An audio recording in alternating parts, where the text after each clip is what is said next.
આમોદમાં ચૂંટણી પૂર્વે રાજકીય તોફાન, લોકશાહી બચાવો ના નારા સાથે કોંગ્રેસનો પોલીસ મથકે હલ્લાબોલ। આમોદ શહેર અને તાલુકામાં ચૂંટણી પૂર્વે રાજકીય માહોલ તંગ બન્યો છે। મતદાર યાદીમાં ગેરરીતિ અને લોકશાહીના મૂલ્યોના હનનના આક્ષેપ સાથે આમોદ કોંગ્રેસ સમિતિએ પોલીસ મથક સુધી મોરચો કાઢી જોરદાર વિરોધ નોંધાવ્યો।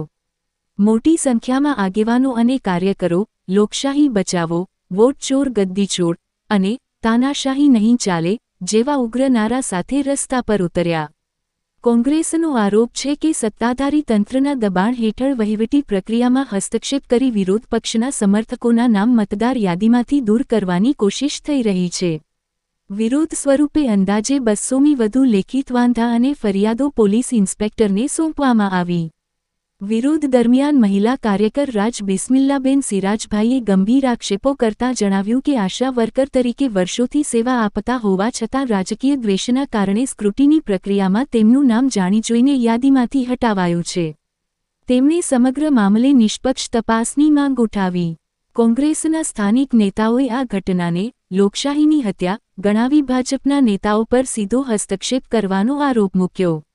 શહેર ઉપરાંત ગ્રામ્ય વિસ્તારોમાંથી પણ મોટી સંખ્યામાં લોકો જોડાતા સુટોદરા ગામ અને આમોદ શહેરમાંથી એકત્રિત થયેલી કુલ 200 જેટલી અરજીઓ પોલીસને સોંપવામાં આવી।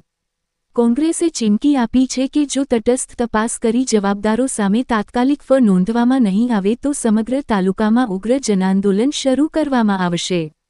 હવે આ સમગ્ર મામલે પોલીસ અને વહીવટી તંત્રની કામગીરી પર સૌની નજર ટકેલી છે। જે એસઆઈની જે કામગીરી થઈ એની વહીવટી તંત્રએ બહુ સારું એવું કામ કર્યું છે। એ બાબતે અમે વહીવટી તંત્રને શુભેચ્છા પાઠવીએ છીએ।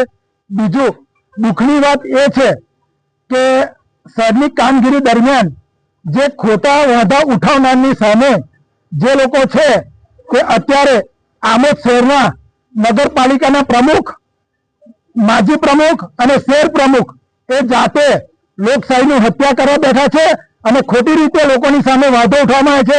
તેમજ આમોદ તાલુકામાં સુઠોદરા ગામે જે લોકોએ વાંધો ઉઠાવ્યો છે એમની સામે આજ રોજ અમે પોલીસ સ્ટેશનમાં એફઆઈઆર કરવા માટે અહીંયા હાજર થયા હતા અને એફઆઈઆરની અરજીની કોપી અમે સુપરત કરી છે પીઆઈ સાહેબને। અને અમારી માંગ એટલી જ છે કે આની સામે કડકમાં કડક પગલાં ભરાય અને જેલના હવાલે થાય એવી અમારી કોંગ્રેસ પક્ષની માંગ છે। અને આ તો એક લોકશાહીનું હનન છે। આ રીતે જો ભાજપ સરકાર જીતી હોય તો પછી ચૂંટણીઓ કાઢી કાઢો, કોઈ વહીવટી તંત્રની જરૂર નથી અને એમને રાજાશાહી લાવી દો ને અંગ્રેજો શાહી લાવી દો।